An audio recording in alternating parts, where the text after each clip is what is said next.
대답하여 이르시되 천지의 주제이신 아버지여 이것을 지혜롭고 슬기 있는 자들에게는 숨기시고 어린아이들에게는 나타내심을 감사하나이다. 내 아버지께서 모든 것을 내게 주셨으니 아버지 외에는 아들을 아는 자가 없고 아들과 또 아들의 소원대로 계시를 받은 자 외에는 아버지를 아는 자가 없느니라.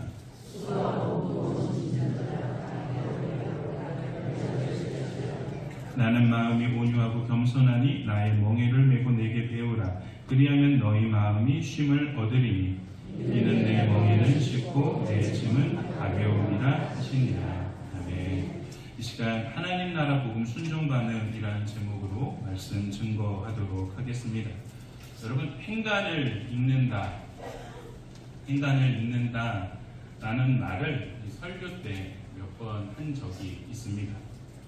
행간이라는 것은 문장과 문장 사이에 보이지 않는 여백으로서 이 작가가 어떠한 책을 썼다든지 어떠한 글을 썼을 때 글로서 보여주는 내용도 있지만 보이지는 않지만 그 작가가 그 안에 문장과 문장 사이에 어떠한 의미나 어떠한 의도나 감정적인 부분들을 파악할 수 있게끔 우리가 글로써 느껴지는 것. 그러니까 즉 글자 사이에 숨겨진 의미를 읽어내는 것을 우리는 행간을 읽는다라고 표현을 합니다. 그래서 성경을 읽을 때 항상 이 행간을 읽을 수 있어야지만이 바른 해석을 할 수 있는 것입니다. 그렇다면 오늘 본문에서 우리가 읽어야 할 행간은 과연 무엇일까요? 지난주 설교의 제목이 무엇인 줄 아십니까? 하나님 나라 복음 거부 반응이었습니다. 무엇이 이 땅에 임하게 된 하나님 나라의 복음을 거부하게 만든 걸까요?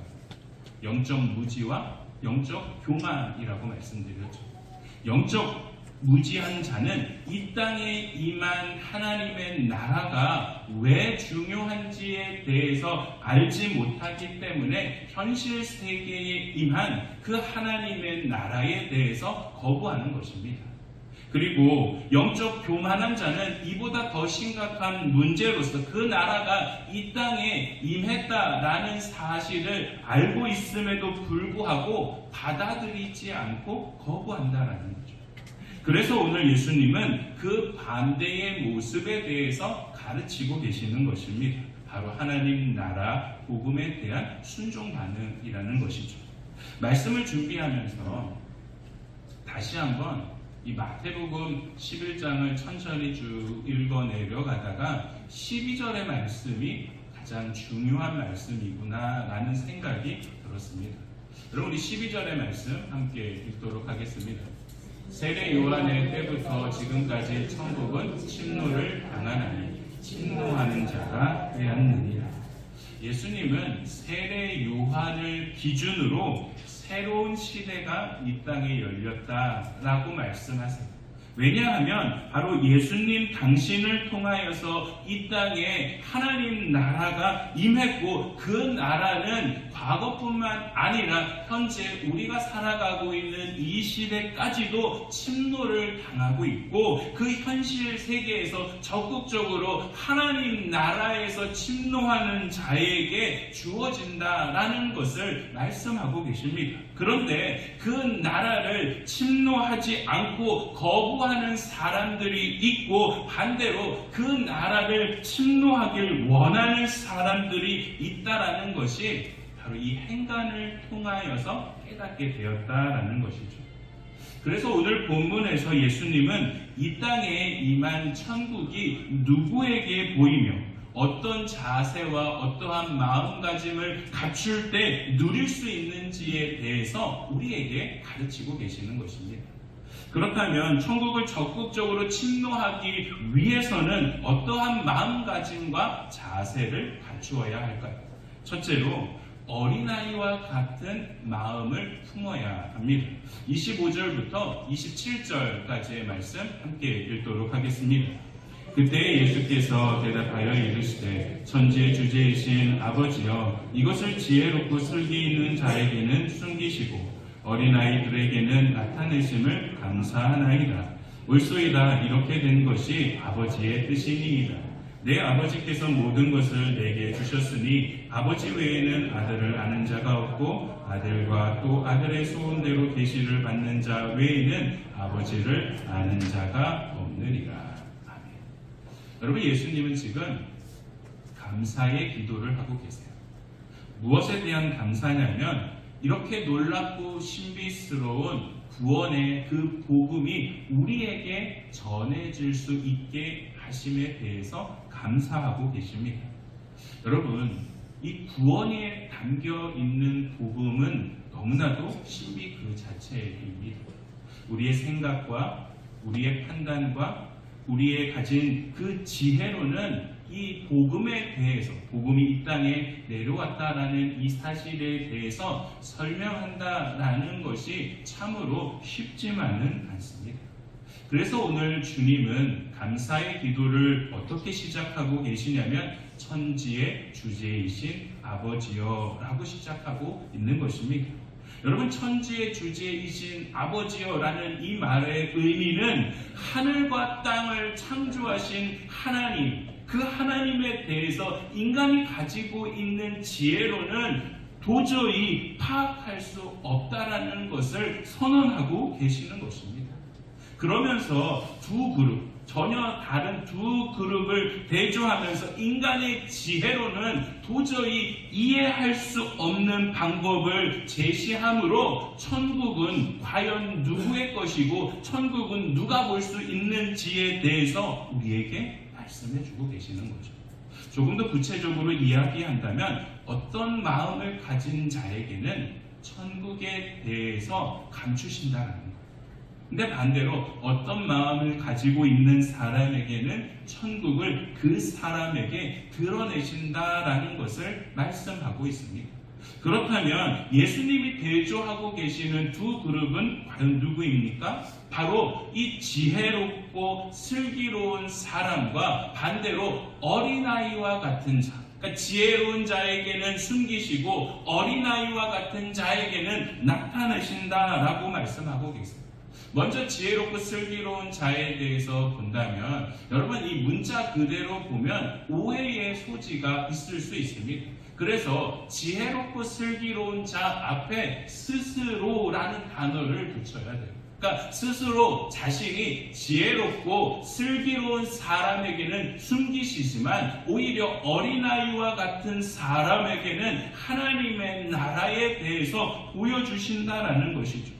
이는 좁게는 바리새인과 서기관들을 의미합니다. 지금 예수님께서 스스로 지혜롭고 슬기롭게 여기는 사람을 말씀하시는 사람들이 바로 이 바리새인과 이 서기관들을 말하고 있는 것이죠. 그러면서 조금 더 넓은 의미에서 보면 예수님의 그 가르침에 대해서 거부한 모든 사람들, 영적 무지와 영적 교만에 빠져서 천국을 바라보지 못하는 사람들이 바로 스스로 지혜롭게 여기는 사람들이라고 할 수 있습니다. 반대로 어린아이와 같은 자들에게는 천국을 드러낸다라고 하고 계시죠. 여기서 말하고 있는 어린아이는 나이로 말하고 있는 것이 아닙니다. 그러니까 성인들에게는 천국을 보여주시고 나이가 어린 아이들에게는 천국을 보여주지 아니하신다라는 말씀을 하고 계시는 것이 아니에요. 원어 성경에 보면 이 어린 아이를 뭐라고 번역하고 있냐면 네피오시스라는 단어로 번역을 하고 있습니다. 근데 이 단어의 의미가 뭐냐면 젖먹이라는 거예요. 근데 이 젖먹이라는 뜻을 가지고 있는데 이 단어의 실제의 의미는 경험이 없는 사람, 순박한 사람들을 말하고 있는 거죠. 어린아이와 같이 순수하고 순박하고 순결한 사람들에게 하나님의 나라, 그 천국을 드러내신다라는 것. 여러분 결국 지금 예수님은 이 두 그룹을 대조하고 계시는 거예요. 스스로 자신이 똑똑하고 지혜롭고 이성적으로 뛰어나다라고 생각하는 사람들에게는 하나님 나라를 보이시진 않지만 오히려 젖먹이와 같이 경험이 없고 순박하고 또한 이 모든 순결한 사람들에게는 하나님의 나라를 오히려 더욱더 선명하게 보여주신다라는 것이죠. 여러분 왜 이렇게 어린아이와 같이 순수한 사람들이 천국을 보는 걸까요? 어린아이들을 보면 복잡하게 생각하지 않아요. 단순해요. 저희 집 아이들도 이렇게 보면은 단순해요. 이거야 라고 하면 그것이 진짜라고 받아들여요. 너무나도 이것이 진짜일까 가짜일까 이건 어떻게 해야지 이렇게 깊게 생각하지 않고 아버지가 말하면 아빠가 말하면 그 말을 있는 그대로 받아들일 만큼 단순합니다. 아이들을 보면 교활하지가 않아요. 순수해요. 그리고 아이들을 보면 교만하지도 않고 겸손하다라는 거죠. 무엇보다도 아이들은 늘 부모를 의지합니다. 여러분 이처럼 하나님의 나라가 이 땅에 임했다라는 그 말씀을 믿음으로 받아들이고 순수하게 받아들이는 그 겸손한 사람들에게 결국 하나님의 나라가 보이게 된다라는 사실입니다. 여러분 하나님의 나라는 세상의 많은 지혜와 지식을 자랑하는 교만한 사람들의 것이 아니라 오히려 온전히 하나님만 바라보는 겸손한 사람들이 누릴 수 있는 나라라는 것을 말씀하고 있습니다. 그래서 여러분 세상의 지식이 우리에게 풍부하지 않아도 괜찮습니다. 건강하지 않아도 되고요. 부와 명성이 나에게 없다 할지라도 상관없습니다. 사람들이 나를 업신여기고 조롱받았다 할지라도 괜찮죠. 얼마나 바로 이 천국은 얼마나 내가 하나님을 의지하느냐 겸손한 마음으로 주의 은혜를 사모하고 있느냐 이것에 달려있다라는 것이죠. 하버드의 어떠한 신학교 교수님이 아프리카를 갔다라고 합니다. 아프리카에 가서 저녁 시간이 되어서 식사 시간에 한 아이가 기도를 해요. 하나님 이렇게 식사를 할 수 있고 오늘 저희에게 밥을 주셔서 감사합니다. 그 짤막한 기도를 했다는 거예요. 그 기도를 교수님께서 들으면서 아이가 조금 더 성경적으로 신학적으로 기도했으면 좋았을 텐데 라는 생각을 했다라고 해요. 그런데 그 며칠이 지나서 교수님이 늪에 빠지게 되어서 가까스로 부추를 받게 되었다라는 거예요. 그 순간 아이가 달려와서 교수님, 제가 교수님을 위해서 꼭 살려달라고 하나님께 기도했어요. 그 이야기를 듣자 한 대 맞은 듯한 충격을 받게 되었습니다. 왜냐하면 나는 신학적으로 많은 것을 알고 있지만 하나님을 어린아이와처럼 믿는 믿음을 잃어버렸구나. 여러분 지금 이 예화가 말하고 있는 교훈이 무엇입니까? 하나님은 복잡한 신학적인 언어보다 오히려 단순한 순수한 어린아이와 같이 하나님을 바라보고 의지하는 사람들을 기뻐하고 계신다라는 것입니다. 여러분은 어떠한 모습으로 신앙생활을 하고 계십니까? 스스로 지혜롭고 똑똑하고 슬기 있는 사람으로 여기고 계십니까? 아니면 가난하고 진실한 어린아이와 같은 모습으로 신앙생활을 하고 계십니까? 성도 여러분, 하나님은 우리가 어린아이와 같은 마음을 품기를 원하십니다. 하나님의 나라는 세상의 지위나 위치, 노력으로 소유하는 나라가 아닙니다.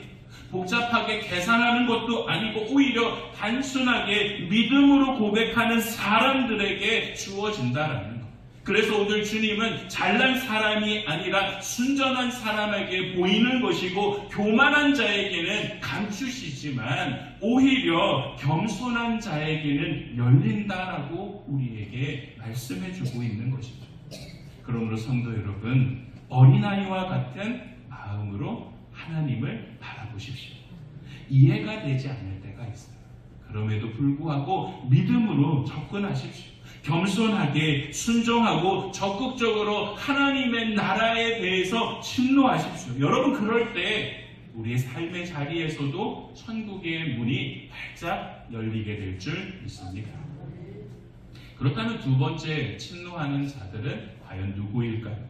예수님은 어린아이와 같이 순수한 마음으로 하나님을 신뢰하는 자에게 하늘의 문이 열리듯 또 다른 초청을 하고 계십니다. 28절의 말씀 같이 읽도록 하겠습니다. 수고하고 무거운 짐진 자들아 다 내게로 오라. 내가 너희를 쉬게 하리라. 여러분, 계속해서 이 천국은 침노하는 자들의 것이다 라고 말씀드렸죠. 그것도 소극적인 자세가 아니라 적극적인 자세를 취할 때 주어진다. 그래서 지금 28절의 이 말씀은 적극적으로 주께 나오라고, 주님 역시로 다 내게로 나오라고 초청하고 계시는 것입니다. 여러분, 그렇다면 예수님이 초청하고 있는 사람들이 누구입니까? 수고하고 무거운 짐진 자들입니다. 여기서 수고하다라는 이 수고하고 있는 사람들은 누구를 말하고 있냐면 자신의 욕심에 의해서, 그러니까 스스로 많은 일들을 만들어내다 보니까 그 만들어낸 일들로 인하여서 스스로 지쳐있는 사람들이 수고하고 있는 사람들입니다. 그러니까 예수님은 자신의 욕심을 채우기 위해서 많은 일을 만들어 놓고 이로 인해서 지쳐있는 사람들을 초청하고 계시는 거예요. 그리고 무거운 짐진 자들, 여기서 말하는 짐을 지고 있다라는 것은 누군가에 의해서 짐을 짊어지고 살아가고 있는 사람들을 말하고 있는 거죠. 그러니까 지금 예수님은 1차적으로 로마의 압박으로 인하여서 정신적으로나 육체적으로 지쳐있는 사람들을 초청하고 계시면서 2차적으로는 그 당시에 율법이라는 짐을 짊어지고 가고 있는 사람들과 또한 이 사단과 마귀로 인하여서 죄의 짐을 짊어지고 가고 있는 사람들에게 다 내게로 오라. 다 내게로 오면 그 안에 진정한 안식과 쉼을 얻을 수 있다라고 그들을 초청하고 계시는 것입니다. 여러분, 이처럼 오늘날 우리에게도 주님은 우리를 초청하고 계신다. 우리의 삶의 자리를 보십시오. 우리 역시도 수고하고 무거운 짐을 지면서 살아가고 있습니다. 남녀노소 할 것 없이 이 땅에 태어나는 그 순간부터 죽는 그 순간까지 나도 모르는 사이에 우리는 인생의 짐을 짊어지고 살아가고 있다는 것이죠. 자녀에 대한 교육관을 아내와 한번 이야기한 적이 있습니다. 그때 이런 이야기를 했습니다. 우리의 욕심 때문에 아이가 원하지 않으면 학원에 보내지 맙시다. 그러니까 우리 부모 욕심 때문에 학원에 이곳저곳 보내지 말자라는 이야기를 했어요. 근데 여러분, 이게 참 쉽지 않아요. 왜 쉽지 않냐면 다른 부모들이 다 하고 그 아이들이 하다 보면 어느 순간에 격차가 생기는 게 눈에 보이다 보면 이거 우리 해야 되는 거 아닌가? 이런 생각이 우리의 마음에 들어오기 때문에 이렇게 결정한다는 것이 쉽지만은 않습니다. 근데 제가 이런 생각을 가지게 되었던 한 사건이 있었어요. 어떤 사건이냐면 하루는 운전을 하고 가다가 신호대기에 걸려서 밖을 좀 봤어요. 근데 밖을 보고 봤는데 어떤 초등학생이 이제 걸어가는 모습을 보게 되었어요.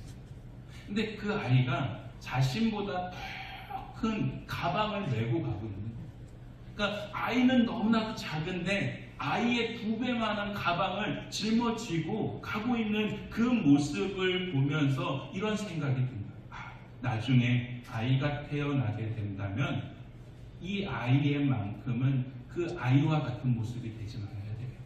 제가 이런 마음을 먹게 된 것은 그 아이, 이 가방을 메고 가고 있는 아이의 표정 자체가 너무나도 슬퍼 보였기 때문에, 힘겨워 보였기 때문입니다.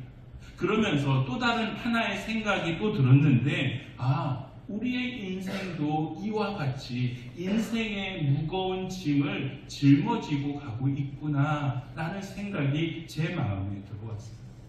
여러분, 우리의 삶을 한번 보십시오. 직장에 가면 위에서 아래에서 치고받고 하다 보니까 계속해서 뒤처지지 않도록 밤늦도록 뛰어야 합니다.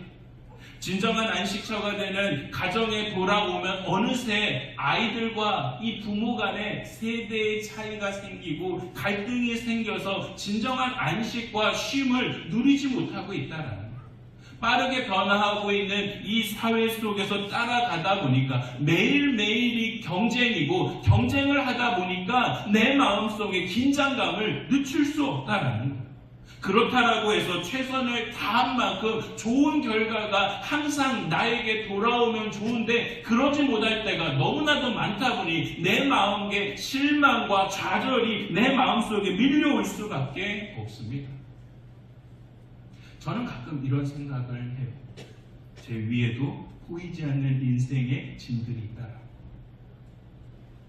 내 아이를 책임져야 되는 아빠의 짐이 제 위에 있고요. 한 가정을 책임지는 가장의 무게가 있고,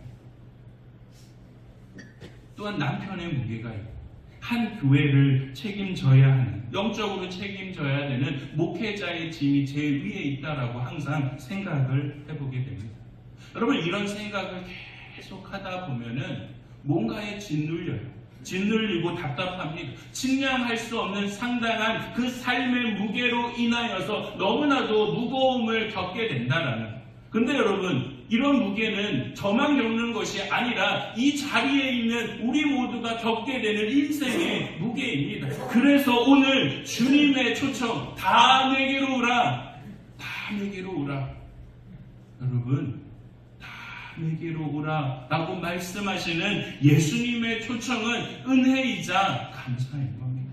삶의 무게에 힘겨워하는 사람들에게 있어서 다 내게로 오라라는 이 말씀은 우리 인생의 최고의 선물이라는 것이죠.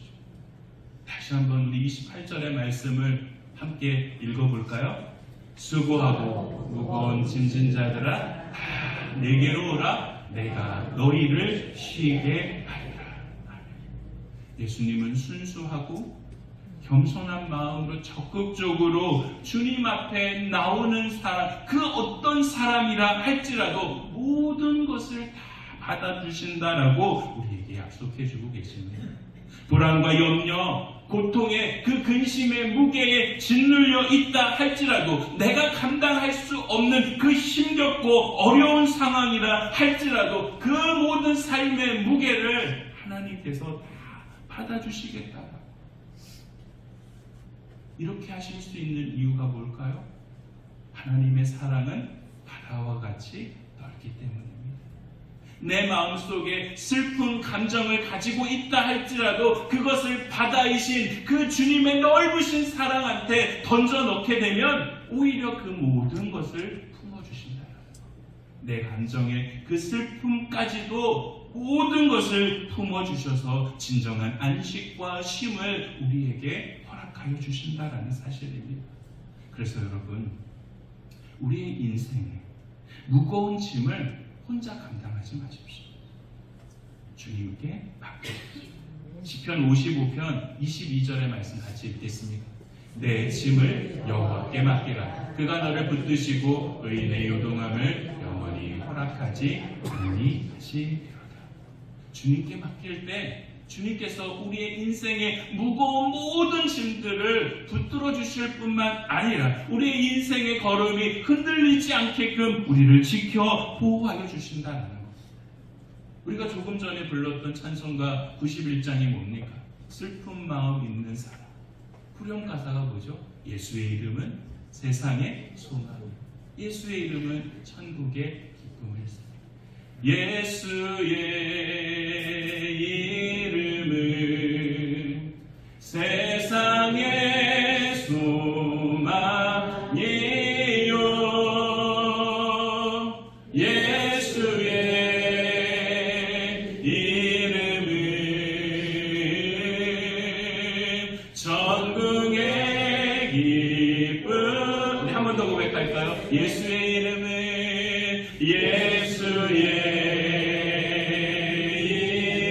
이름은 세상의 소망이요 예수의 이름은 전국의 기쁨일세.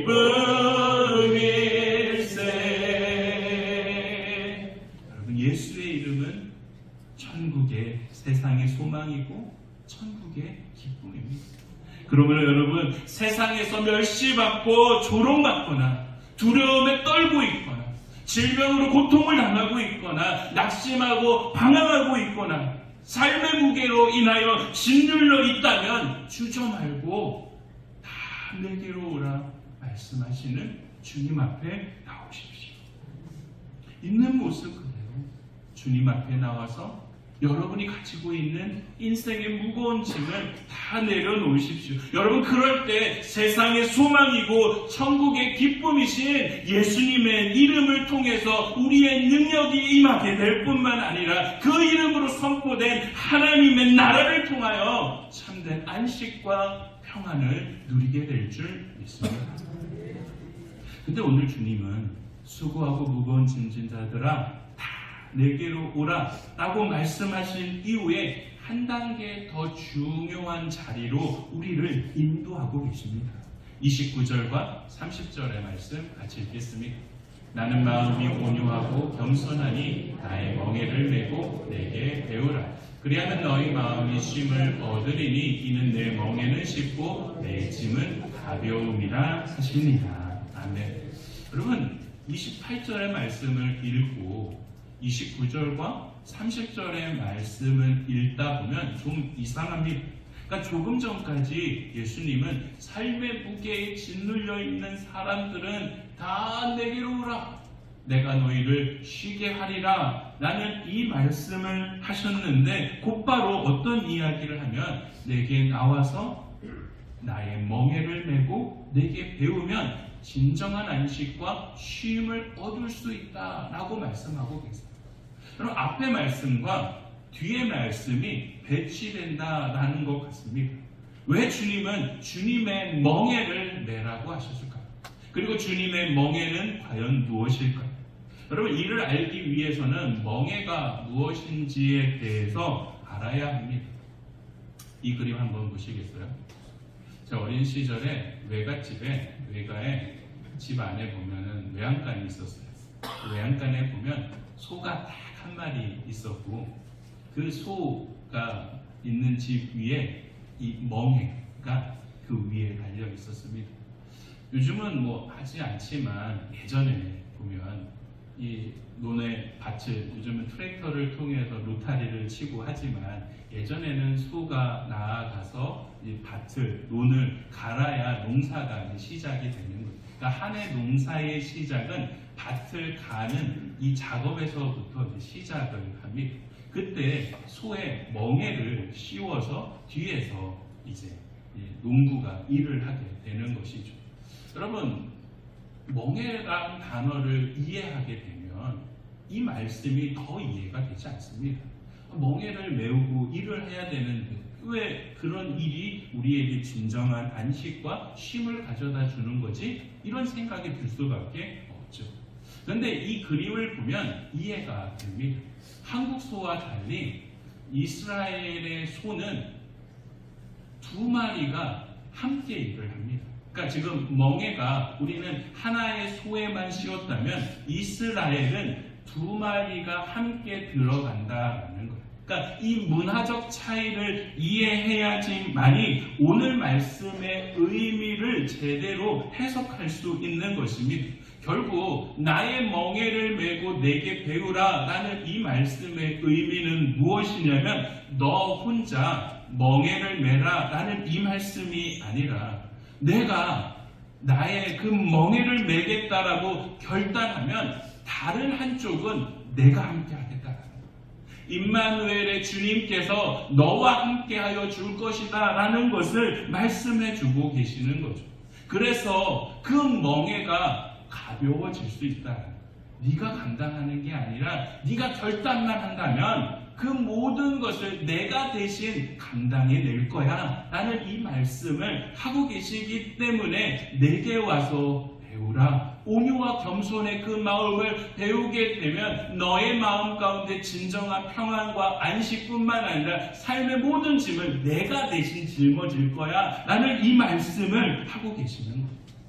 여러분, 그렇다면 주님과 함께 짊어져야 할 명예는 과연 뭘까요? 바로 자기 십자가라는 거죠. 여러분, 복음서에서 예수님은 계속해서 제자들에게 나를 따라오려거든 나를 자기를 부인하고 자기 십자가를 지고 따라와야 한다라고 말씀하셨어요. 결국 주님과 함께 감당해야 될 멍에는 자기 십자가라는 것이죠. 그 자기 십자가라는 무게가 상당합니다. 우리가 감당하기 쉽지 않습니다. 그래서 주님께서 주의 멍에를 매겠다라고 결단만 한다면 내가 너와 함께 할 것이고 그 십자가의 능력을 통해서 너의 삶의 자리에 주어지는 그 부활의 능력이 그 모든 어려움의 순간을 감당해낼 수 있게 하신다라는 것, 그 말씀을 깨닫게 하시기 위해서 더 깊은 영적인 세계로 우리를 초청하고 계시는 거예요. 고린도후서 4장 10절부터 12절의 말씀 같이 읽겠습니다. 우리가 항상 예수의 죽음을 몸에 짊어짐은 예수의 생명이 또한 우리 몸에 나타나게 하려 함이라. 우리 살아있는 자가 항상 예수를 위하여 죽음에 넘겨짐은 예수의 생명이 또한 우리 죽을 육체에 나타나게 하려 함이라. 그런즉 사망은 우리 안에서 역사하고 생명은 너희 안에서 역사하느니라. 성도 여러분, 자기 십자가를 짊어지고 간다라는 것이 쉽지 않습니다. 분명 보기에는 무겁고 힘겨워 보입니다. 감당하기 어려운 순간들도 분명히 있습니다. 그러나 우리가 결단만 한다면 주님은 우리를 대신하셔서 그 십자가를 지신다. 대신 지실 뿐만 아니라 부활의 능력을 우리가 체험함으로 말미암아 우리의 현실 세계에 놀라운 영적 세계가 펼쳐지게 된다라는 사실입니다. 여러분, 이 얼마나 복된 삶일까요? 예수님은 우리 인생의 고민을 한 발 앞서 해결하시고 때마다 필요를 채워주실 뿐만 아니라 더 큰 은혜의 세계로 우리를 초청해주고 계신다는 것. 이는 절대로 손해보는 장사가 아닙니다. 수지 맞는 장사라는 거죠. 그러므로 여러분, 기쁨으로 주의 멍에를 매십시오. 예수님이 우리에게 짊어지라라고 하는 멍에는 1인용이 아니라 2인용이라는 것. 예수님과 함께하는 멍에라는 사실을 기억하셨으면 좋겠습니다. 여러분, 11월 2일 날 우리 체육대회, 전교인 체육대회를 앞두고 기도하고 준비하고 있습니다. 여러분, 그 자리에 장기 결석자들 또한 전도 대상자들, 우리의 가족들을 초청해야 돼요. 왜냐하면 여러분, 천국은 침노하는 자들의 것이다. 그 기쁨의 잔치에 참여할 수 있게끔 만드는 것이 우리의 사명이라는 거예요. 다 내게로 오라. 우리는 다 내게로 와서 이 자리에 앉아있죠. 하지만 아직도 다 내게로 오라라는 이 주님의 초청에 응하지 않고 있는 사람들이 많이 있다라는 겁니다. 여러분, 이번 기회에 그 은혜의 자리로 초청할 수 있게끔 여러분 힘을 좀 써주시면 감사하겠습니다. 말씀을 정리합니다. 천국은 믿음을 가지고 침노하는 자들의 것이라고 말씀하고 계세요. 어떤 자세로요? 어린아이와 같이 순수하게 하나님을 의지하는 마음을 가져야 한다는 거예요. 인생의 무게를 품고 주님께 나오겠다라고 결단하는 자들에게 주어진다라는 것. 그리고 예수님과 동행하면서 주님과 함께 멍에를 메고 따라가는 자들에게 천국이 임하게 된다라고 말씀해주고 있습니다. 사랑하는 성도 여러분, 오늘 이 시간 이와 같은 결단이 우리에게 임하기를 소망합니다. 주님, 제가 어린아이처럼 하나님을 바라보겠습니다. 제 짐을 주님께 이제는 온전히 맡겨드리겠습니다. 주의 멍에를 기쁨으로 메고 주님을 따라 동행하며 살겠습니다라는 이와 같은 결단이 오늘 이 시간 이 예배 가운데 우리 모두에게 가득 넘치기를 소망합니다. 우리가 이렇게 믿음을 담아서 결단할 때 우리의 현실의 삶의 자리에서 하나님의 나라가 펼쳐지게 될 줄 믿습니다. 한 주간 그 은혜에서 살아가시는 저와 여러분 모두가 되길 주님의 이름으로 축원합니다. 기도하시겠습니다.